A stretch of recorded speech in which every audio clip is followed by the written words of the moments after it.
ซอยแถมเปิ้นเลยลองให้ฮู้อริยสัจจาสิเบิงภิกขุทั้งหลายเจอสูอีหลูเผาและเผาสอนว่าสูเป็นผู้อันเขากึ่งลียุ่มย้ำเขาเตเป็นโอ้ยหลีก่อเย้าเป็นอำมัดก่อเย้า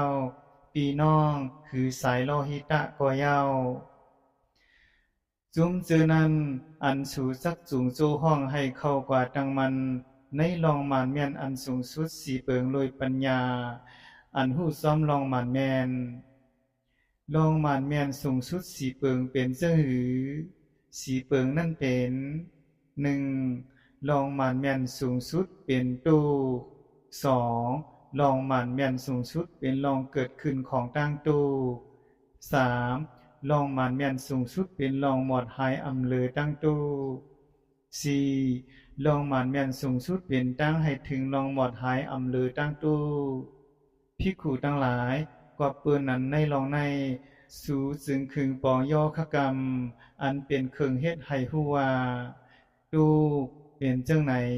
ลองเกิดขึ้นของตั้งตู้เป็นจังไหนลองหมอดอำเลอตั้งตู้เป็นจังไหนตั้งให้ถึงลองหมอดอำเลอตั้งตู้เป็นจังไหนจังไหนแล